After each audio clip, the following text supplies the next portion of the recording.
Atëherë përshëndetje zonja Farici, faleminderit që pranuat ftesën. Përshëndetje, kënaqësi.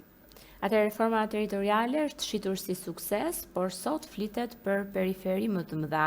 A ka dështuar në thelb kjo reformë? Në fakt reforma e 2014-s, unë e kam thënë dhe vazhdoj ta them që nuk mund shikohet si një reformë që ka dështuar. Pasi po të referohemi gjithë zhvillimeve për qeverisjen lokale para 2014 dhe pas 2014, ne kemi zhvillime shumë pozitive në aspektet financiare, në aspektet administrative, në aspektin e investimeve. Nëse do ndalemi te aspektet financiare, ne kemi bashki më të forta financiarisht. Po të shikohesh vit pas viti, bashkitë kanë një rritje me 2 deri 3 herë, ndoshta në bashkitë veçanta dhe 4 herë sufishimin e të ardhurave të veta. Se një nga gjërat kryesore është që bashkitë jenë më autonome, është që të zgjerojnë të ardhurat e veta bashkitë. Nëse do i referohemi rezultateve të burimeve njerëzore, pavarësisht se vazhdojmë të themi që kapacitetet e burimeve njerëzore në përbashki përsëri kanë nevojë, lënë për të dëshiruar, por nëse i referohemi para 2014-s me pas, ne kemi përmirësime të dukshme në drejtim të rritjes së cilësisë kapaciteteve të burimeve njerëzore në bashki. Nëse i referohemi shërbimeve, përsëri edhe aty kemi një zgjerim të shërbimeve dhe përmirësim të cilësisë së shërbimeve. Nëse do i referohemi shërbimit të menaxhimit të mbetjeve, shërbimit të ndriçimit në territor, ky shërbim tani është shtrier edhe në zonat rurale ku dikur as nuk flitej për këtë lloj shërbimesh. Ka edhe shërbime të tjera, shërbimi për arsimin parashkollor, me çerdhe, kopshte, është i përmirësuar dhe ky është edhe një funksion i cili është transferuar qeverisë lokale pas reformës administrative territoriale dhe ne shikojmë që kemi përmirësime. Në drejtim të investimeve, dikur kishte bashki që ishte zëri investim me të ardhurat e veta dhe sot nuk ke asnjë bashki që të mos ketë investime me të ardhurat e veta dhe këto investime pak janë të shtrira edhe në zonat rurale. Tani, a ka probleme gjatë këtij 10 vjeçari? Ka qenë një periudhë në fakt e mjaftueshme për evidentuar dhe problematikat që rrjedhin si rezultat ose problematika të cilët kanë çuar drejt mos realizimit të pritshmërive që kishin për reformën administrative territoriale. Unë mendoj që një nga problematikat është pjesa e përfaqësimit të kryesisht të zonave rurale. Dhe mendoj që kjo është një nga problematikat që duhet të adresohet. Problematik tjetër është pabarazia midis bashkive. Ne vëmë re që kemi pabarazi midis bashkive qoftë në një rajon, qoftë midis rajoneve të ndryshme, dhe kjo pabarazi rrjedh dhe rezultati bashkive të vogla, të cilat kanë të ardhura të pakta, në krahasim me bashkitë e mesme dhe bashkitë e mëdha, të cilët kanë burime më të mëdha për të siguruar të ardhurat të veta të vetë bashkive.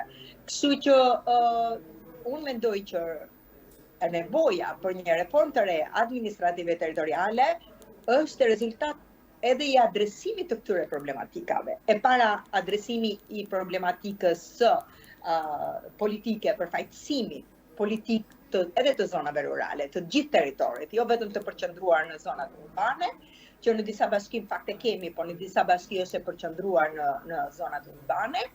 E dyta është adresimi i pabarazisë. Dhe ne shikojmë që bashkitë e vogla janë të pamundura që të ecin në një start të barabartë me bashkitë e mëdha ose bashkitë e mesme, që duhet të shikohet që si mund këto bashki të zgjerojnë territorin e tyre ose të bashkangjiten me bashkitë të cilët kanë të ardhura dhe kanë mundësi të gjenerojnë të ardhura, dhe duhet parë edhe në këndvështrimin e zhvillimit ekonomik lokal.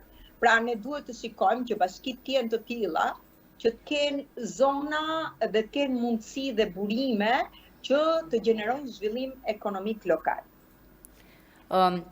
Apo krijon Shqipëria një model ku ju e thatë pak për pabarazin, por megjithatë ku Tirana fiton gjithçka dhe pjesa tjetër e vendit humbet gradualisht dhe nëse zonat periferike do të humbasin këtë peshë politike dhe institucionale, a jemi drejt boshatisjes? Shiko, unë nuk mendoj që Tirana fiton gjithçka dhe bashkitë e tjera humbasin. Realisht, normal, Tirana është kryeqyteti i Shqipërisë, duke qenë kryeqyteti i Shqipërisë, janë të përqendruara zhvillimet ekonomike këtu, është e përqendruar popullsia më shumë, është e përqendruar truri më shumë në Tiranë, patjetër që mundësitë e Tiranës janë më të mëdha se sa mundësitë e bashkive tjera si në gjithë botën. Kryeqytetet, madje në disa vende kryeqytetet kanë një ligj të veçantë dhe përjashtohen, nuk trajtohen me të njëjtin ligj si edhe bashkitë e tjera. Por nëse ne do i referohemi raportit të performancës të bashkive, ne shikojmë që ka bashki të mesme, të bashki të mëdha, po dhe bashki të vogla që për fusha të ndryshme janë performojnë më mirë se sa bashkia Tiranë. Domethënë nuk mund të themi që gjithçka është e përqendruar në Tiranë. E dyta, nëse ne do i shohim në grantet e investimeve ose në konkurimet në thirrje të ndryshme, normal, bashkia Tiranë duke patur një burime njerëzore më shumë, duke patur një territor më të madh, duke patur edhe volum shërbimes më të mëdha, patjetër që do ketë më shumë projekte të fituara, por nëse zgjerohesh dhe shikon gjithë hartën e bashkive, do shikosh që ka bashki që ndoshta kanë përfituar më shumë se sa bashkia e Tiranë në fonde të ndryshme kompetitive, sidomos fondet të cilët janë të dedikuara për qeverisjen lokale, janë fonde direkte për qeverisjen lokale dhe shpesh herë ne si shoqati kemi orientuar fonde të ndryshme, siç ka qenë projekti për shembull EU for Municipalities ose projekte të tjera, ne si shoqati orientojmë drejt bashkive të mesme dhe të vogla, pra të krijohen thirrje të veçanta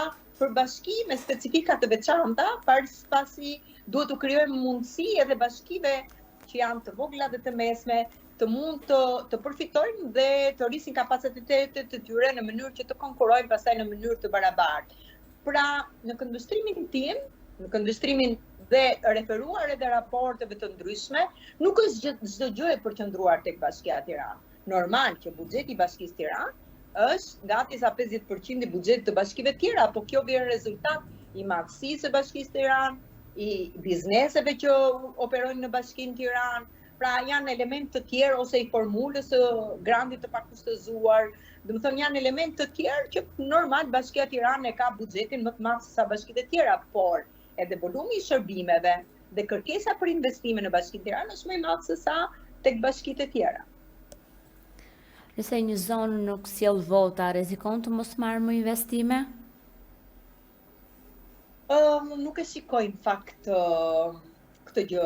Edhe doja që të mos e shikoja. Ndoshta ka raste të veçuara ose të selektuara, po nëse do i referohem komunikimeve që kemi në vëimësi ne si shoqat, në fakt mund të ketë investime në zona që nuk ka vota më shumë se sa në disa raste nëse ka dëmësi popullsie më të madhe, ka investime më shumë se në një zonë që ka pas një përqindje më të lartë votës, por që dëmësia e popullsisë është më e vogël.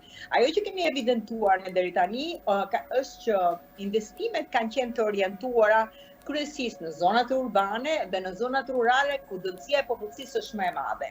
Dhe kjo bën sens pasi edhe impakti tek numri dhe i qytetarëve dhe komuniteti është më i madh. Por unë shikoj që në buxhetet e vit pas vitshme dhe buxheta patmesme ka një qasje për të përfshirë në investime vit pas viti zona të cilët nuk janë të përfshira. Dhe kjo është edhe arsyeja që ne themi se ka ndoshta edhe zona të cilat nuk kanë përfituar nga investimet gjatë një mandati 4 vjeçar ose gjatë 2 viteve ose 3 viteve nga bashkia. Dhe kjo është edhe arsyeja që ne themi që duhet, megjithëse ne jemi paralelisht me një rishikim të reformës administrative territoriale dhe reformës zgjedhore, mund të adresohet tek reforma zgjedhore që të kemi mundësi përfaqësimi nga gjithë zonat në mënyrë që në atë parlamentin lokal që është Këshilli Bashkiak të ketë mundësi që çdo zonë të ketë zërin e vet për të kërkuar dhe për të lobuar për zonën që i përket. A ka sot Shqipëria një model që ma zhvillimin vetëm me densitet popullsie dhe jo me potencial ekonomik real të territorit?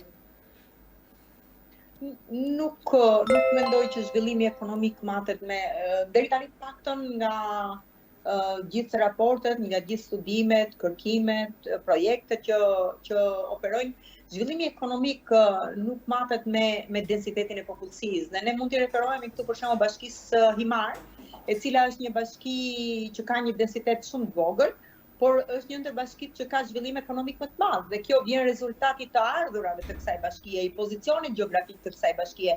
Unë mendoj që zhvillimi ekonomik është i matur kryesisht me resurset natyrore që ka ai territor dhe ajo bashki, dhe e dyta me aftësinë menaxheriale dhe me vizionin e leadershipit dhe të skuadrës së tij. Pra zhvillimi ekonomik më shumë bëhet nga këto dy faktorë sesa nga densiteti i popullsisë. Normal që ne shikojmë një prirje të popullsisë drejt zonave me zhvillim ekonomik më të madh, për faktin sepse aty edhe mundësitë e punësimit janë më të mëdha, edhe hapësirat për iniciativë sipërmarrëse janë më të mëdha, por mendoj që disa iniciativa të fundit, siç është kjo rasti i paketës së maleve, mendoj që po kushton vëmendje vendosjes në eficiencë të zonave të cilët janë me një potencial të madh zhvillimi ekonomik, po të pa eksploruara deri sot nga niveli lokal dhe pse jo edhe qendror. A është reforma territoriale sot më shumë një çështje teknike apo një betejë e pastër politike mes palëve? Realisht unë do doja dhe dëshiroja të shikoj si një çështje teknike. Nëse do të jetë një debat politik, është më mirë të qëndroj kështu siç është dhe të mos kemi ndryshime të ndarjes territoriale. Pasi këto nuk e shikoj vetëm si një reformë ndarje territoriale, unë e shikoj si një reformë qeverisë. Kjo reformë duhet shikohet si mundemi ne t'i bëjmë bashkitë më të forta, si mundet bashkitë t'i bëjmë më konkurruese, si mundet t'i bëjmë bashkitë që të përballojnë sfidat që kanë përpara. Dhe një nga sfidat është zhvillimi ekonomik lokal, përmirësim i cilësisë së shërbimeve, dhe e dyta është bashki kompetitive dhe që të rrinë të përballojnë sfidat që ka procesi i integrimit. Bashkitë tani në kushtet aktuale në të cilët ndodhet Shqipëria kanë mundësi të aksesojnë fondet EBS dhe që të mundesh të aksesosh këto fonde, ti do konkurosh në mënyrë të barabartë me bashkitë e vendeve të rajonit ose bashkitë edhe të vendeve të BE-s. Kështu që ne duhet që të shikojmë, të riformatojmë një reformë administrative territoriale për ta forcuar këtë bashki, qoftë nga ana ekonomike, po qoftë edhe nga ana e burimeve njerëzore.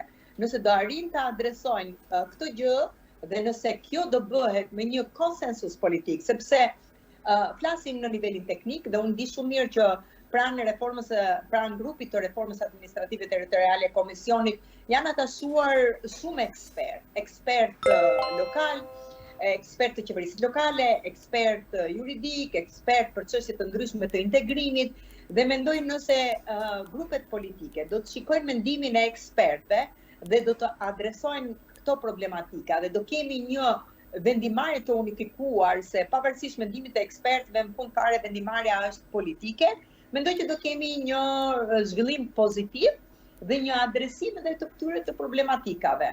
Nëse do shikohet thjesht si zona elektorale që uroj dhe shpresoj që të mos ndodhi, gjithsesi jemi pak skeptik për faktin që nuk po ecet me hapat e parashikuar dhe në fakt sa më shumë t'i afrohemi kohës për të patur një vendimarrje për reformën administrative territoriale dhe sa më ngadalë të jenë të hedhur hapat në konsultimet me publikun, në konsultimet duhet të dëgjohet komuniteti, duhet të dëgjohet shoqëria civile, duhet të dëgjohet ekspertiza dhe pastaj kemi një mendim të unifikuar politik bazuar në këto.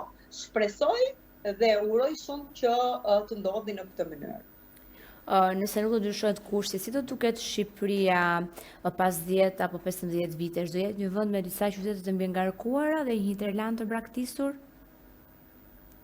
Në fakt ky është një trend global, po ta shikosh, uroj dhe shpresoj që me iniciativa të veçanta që do të marrin qoftë edhe bashkitë vet, të mos ndodhi kjo gjë. Gjithsesi lëvizja e popullsisë është e lirë, po nëse qeverisja lokale do arrijë të orientojë mirë, të ketë plane të zhvillimit ekonomik lokal strategjik dhe afatgjatë dhe të orientoj sipërmarrjen në këtë drejtim, mendoj që nuk do e kemi. Gjithsesi, urojmë dhe shpresojmë që të mos ndodhi kjo.